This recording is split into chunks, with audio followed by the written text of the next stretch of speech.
You're listening to Carrie Lutz's Financial Survival Network, where you get valuable information you just can't find anywhere else. To thrive in today's trying times, you need the Financial Survival Network, now more than ever. Go to financialsurvivalnetwork.com and get your free newsletter and gift. Financial Survival Network, now more than ever.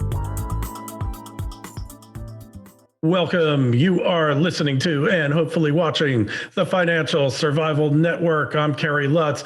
Today is 1/11/2021. Hey, just as an aside, my daughter just gave birth to her second son. So I'm a grandfather for the second time today. So hey, you all know I was out of work for about 2 weeks due to COVID-19. I've already done some shows on it. We're not going to get belabored in it. I just want to say I've had so much outpouring of support and so many of you well-wishing that I would be remiss if I didn't acknowledge it. And it really does make a difference. Back in the saddle here, gearing back to my old crazy work pace, but it'll take another week to get back there. That's okay. But we're having a great time. And hey, crazy things going on in the world. As usual, here with us is our good friend from dollarcollapse.com. Make sure you go there, sign up for his newsletter, John Rubino. So happy Monday, John, and 1/11/2021. What a day, huh? Hey, Carrie. Yeah. What a week, what a month, what a year. Anyhow, welcome back. We do have a lot to talk about, like you said. Yeah. What a year it's going to be. What a year it was. I mean, hey, the technological overlords, they're putting their foot down, deplatforming people whom they don't agree with, right and left. I mean, it's not just a physical migration of people leaving places like California, New York, the Northeast, for Florida, for Texas, or the South. It's also this digital migration that's taking place, isn't it?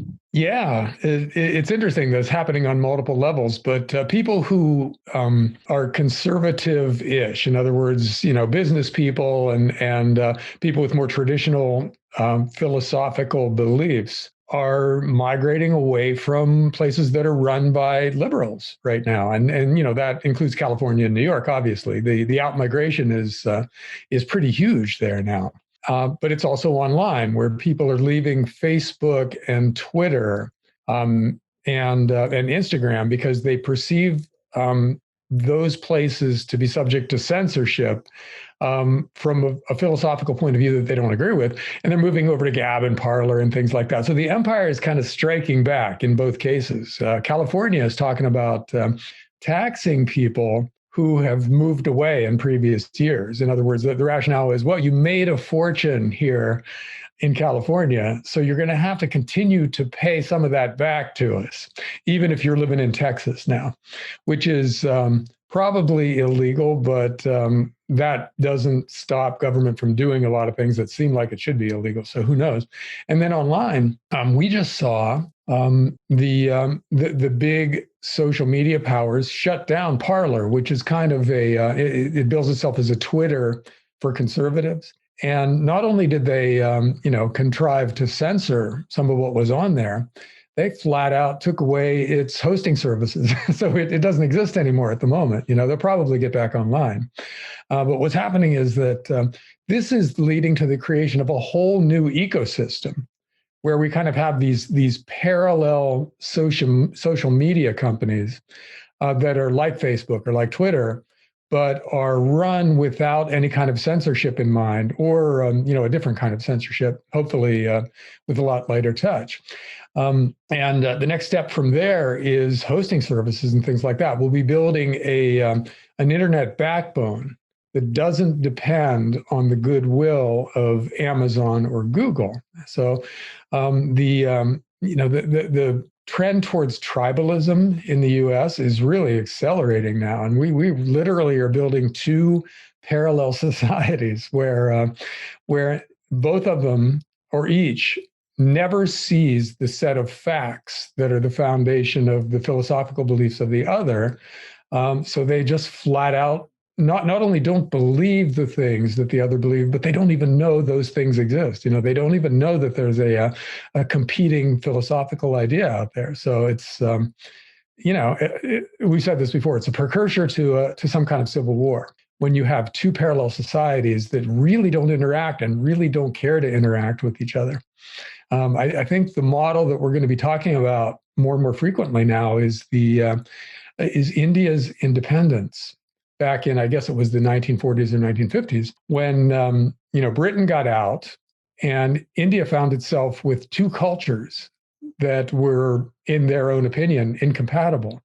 So the Muslims went over to Pakistan in a really chaotic way, and the Hindus in Pakistan had to move to India, and you had this kind of ongoing civil war-ish thing where millions of people died, and immense amounts of wealth was wasted as they separated out. So we're seeing that on a much smaller, less violent scale, but we're setting the stage for something that's a little bit more contentious when the time comes. So this is, it's amusing on one level, but scary on another level, and we should all be paying attention to it. And, apparently we all have to choose sides now. So we should be choosing our sides, I guess. Well, so John, do we wind up with uniforms like blues for the Union and grays for the Confederacy? People don't even wear jackets anymore or ties. So how are you going to recognize these people? Are you going to see the guy in his bunny rabbit suit, and that's the lefty, and the guy with his camouflage fatigues and hunting gear, and he's on the right? Is that what we're looking at? I mean, how do you recognize each other? Do you have a secret handshake, or are you part of a secret society? Are we going to see secret societies from this? Well, I mean, we already had something like that with MAGA hats and the stuff that Antifa and BLM like to wear out in the streets. So it was kind of easy by watching the news to tell who was who. Just now, the guys who invaded the Capitol building look very different from the people who were in the streets all summer burning down small businesses. So yeah, it's completely possible that we start to adopt just generally distinctive dress codes, which is really just going to be an exaggeration of where we are now. So it's not easy to get, or not hard to get from here to there. And that's just going to exacerbate. But because of people moving geographically, it's not like we'll be walking past each other on the streets. We'll be dressing and appearing one way in Texas and another way in California, but it'll be completely different sets of people. So they might not ever see each other, just like they don't ever hear each other's ideas now, because one group is watching MSNBC and the other group is watching Fox News. So I used to watch Fox News until they were betrayed. Now they're watching Newsmax. I mean, have you seen the devastation to Fox News's ratings on their shows now that since they stuck the knife in Trump's ribs? Well, yeah, there's a difference between Republicans and Trump supporters. They're not exactly the same group. And Fox apparently felt like it had to choose between traditional conservatives and Trump backers, and may have backed the wrong horse in this case. It'll all get sorted out within the Republican Party at some point, because they have to figure out how to live together. Country club Republicans and libertarians and Christian conservatives and Trump backers. In a lot of cases, there's overlap, but in a lot of cases, they don't agree on big issues. So it would be easy to see the Republican Party splintering, and then the media splintering along with it. Fox gets one part of the conservative movement, and Newsmax or the Epoch Times or some combination of them, that they get the other group. And same thing on the Democrat side. There really ought to be a socialist party in the U.S. because socialists are now a big part of the left, avowed socialists instead of secret socialists. But they don't get along with the corporate Democrats who basically run the Democrat Party, right? So there should be at least two political parties over there too. Pelosi's of the world. Well, arguably, there's not much difference between the Republicans and the Democrats. The mainstream Republicans, the establishment Republicans, there's no difference. they're all on the same team. Just look who voted to affirm the electoral results, which we won't get into. But the fact is, it's a rose by any name. So I think the modern Republican Party not going to exist anymore, not in the sense that we've come to know it. And it's interesting, just going back to what you're saying, migration-wise, seeing a huge migration into Florida. I mean, the place where I am living now, they are building houses like at a rate, and they're raising them 5 to 10% a month, the price on those homes. And people, there's no shortage of takers. Every time they sell 4 new homes, they raise their prices. It's unbelievable. And those people are all coming from the Northeast, from the Midwest. Californians aren't big here. They mainly go to Texas, I think, and other places. But, it's not just here in Florida. So this migration, it's a real philosophical migration, like you talked about India, Pakistan, and it's a physical migration. And there's also benefits here. Florida, Texas, no income tax, just like in your state. And that tends to really, we see this out of control taxation where they're charging exit taxes. They've been doing it in New Jersey for years. Now in California, when you see that and you see people just running for the doors, as Milton Friedman said, people in the end will vote with their feet. And that's exactly what they're doing. But they're also voting with their iPhones and their Androids and their desktops. Don't just survive, thrive. The Financial Survival Network. Doré Copper Mining is a premier, near-term, high-grade copper and gold redevelopment opportunity with tremendous exploration potential only 14 kilometers from the town of Chibougamau in mine-friendly Quebec. Doré Copper is debt-free and owns a 2,700-ton-per-day mill with an 8 million-ton tailings facility ready to be used. There is already power to site and it is accessible by paved highway and rail. Doré Copper aims to produce a profitable hub-and-spoke operation of over 100,000 gold equivalent ounces per year or over 60 million pounds of copper equivalent by 2024. Because of the existing infrastructure and location, a low capex is anticipated to recommence production. Doré Copper trades under DCMC in Toronto and under DRCMF on the OTC. To learn more, go to dorecopper.com. That's dorecopper.com. This is the Financial Survival Network, the information you need to thrive now more than ever. Yeah, this is nowhere near over because like you said, the corporatists in both the Democrat and Republican parties, in other words, the guys who are basically part of the military-industrial complex and the big fiat currency matrix, they run the government and would like to continue to run the government. So it doesn't really matter from that point of view whether it's Biden or Jeb Bush or somebody like that in the White House, because they're going to enact basically the same sets of policies. And on either side of this, you have the populists, the Trump guys on the right and Bernie Sanders backers on the left, who would like to tear down the existing system and cut the power of big corporations and the military-industrial complex, et cetera, et cetera.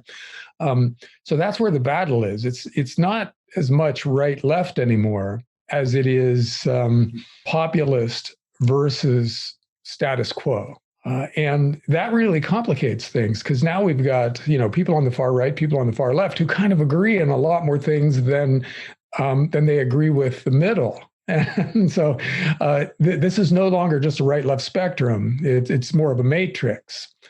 And it's going to spawn some really interesting coalitions, I think, in the future, because the populist left and the populist right, for instance, do not like free trade because they believe it hurts working people. So you could easily see whoever the successor to Trump is, you could see an alliance between them and the Bernie Sanders wing of the Democratic Party to oppose new free trade deals, for instance. And it could go on and on, all kinds of really interesting coalitions that would have been inconceivable before, but now are completely possible. So, interesting times coming, but really contentious times. And that bleeds over into finance. You can say screwing up our financial system is what brought us to this point politically. Well, now our politics are kind of spinning out of control, and that is feeding back into the financial system. So get ready for some insanely large bailouts. in the coming year, which probably affects the financial markets in a lot of really kind of predictable ways, but still very intense ways. Okay, so that's perfect. Perfect segue in there. So it looks like interest rates starting to go higher here, huh? That's a huge deal. They are going higher in anticipation of even bigger bailouts and the inflation that might flow from that. Because we're starting to see inflation pick up already, as we've talked about on your show, where industrial materials now have joined financial assets in increasing parabolically in price. And that feeds into consumer prices at some point, which means average people are going to notice that their cost of living is going up, and they might start behaving appropriately for that, which is to say, not wanting to own things like bank accounts and government bonds because they're based on the dollar, which is perceived to be losing value dramatically and all that. So we get a financial disruption because of that. And it also affects stock prices because if interest rates go up, bond yields go up, obviously, by definition, and that competes with the dividend yield on stocks. If you've got a stock that yields 3% right now, you're in great shape in relation to the rest of the fixed income world. But if bonds go up to 4 or 5%, all of a sudden that 3% dividend doesn't look nearly as appealing. And maybe you sell those stocks, and maybe you get an equities bear market, which the monetary powers that be cannot let that happen because an equities bear market could be destabilizing for the whole system now because we're so over leveraged. So they are terrified of that, and I think they really don't know what to do because the Fed knows it has to fund big bailouts going forward, but it also wants to keep long-term interest rates from rising. And how do you do that while you're funding trillions of dollars of new government spending? It's not clear. So they've got this dilemma that they've got to deal with somehow, some way. And, it's really not clear that there is an answer. It could be that we're just at the end of the cycle and things are going to have to work themselves out via the market in a really chaotic way instead of a controlled way, which is, kind of what you and I have been talking about for a really long time. So maybe 2021 is when we make the decisions that kind of set that path in stone. And then we're headed that way at an accelerating rate. Could be. Hey, you mentioned in a story here, nursing home where no one had died until they got vaccines. I thought the vaccine was going to be our savior. What the heck happened here, John? Mm-hmm. Well, one of the scary things about, two scary things about these vaccines is one is that they're RNA based, which means they're different from previous kinds of vaccines in that they rewrite your genetic code, and that's kind of an experimental strategy and a potentially dangerous one. And what we're seeing is higher complication rates with the COVID vaccines than with traditional flu vaccines, which makes them that much scarier. You don't want to die because you take a vaccine. That's the opposite of the outcome that you're looking for. And to the extent that happens to some people and that other complications happen to other people, a lot of people just don't want to deal with this. And you're seeing places where half the healthcare workers refuse to take the vaccine, because they don't trust it. I think a lot of people are going to get vaccinated. A lot of people actually want to get vaccinated, but there's a lot of skepticism out there too. So it's probably slowing down the process.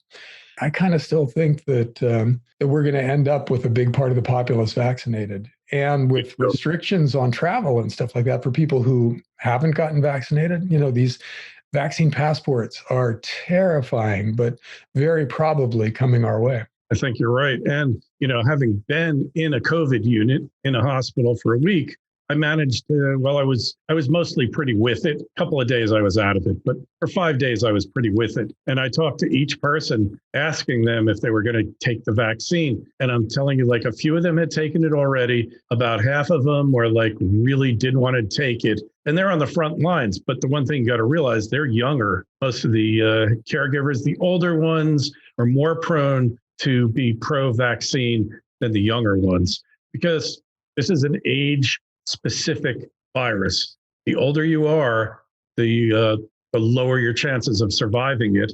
And when you get into your 70s, then maybe the vaccine really can tip the balance. It's hard to know. I sympathize with anyone. I'm in the enviable position, John, where I'm COVID-free, had a test. It's not in my system.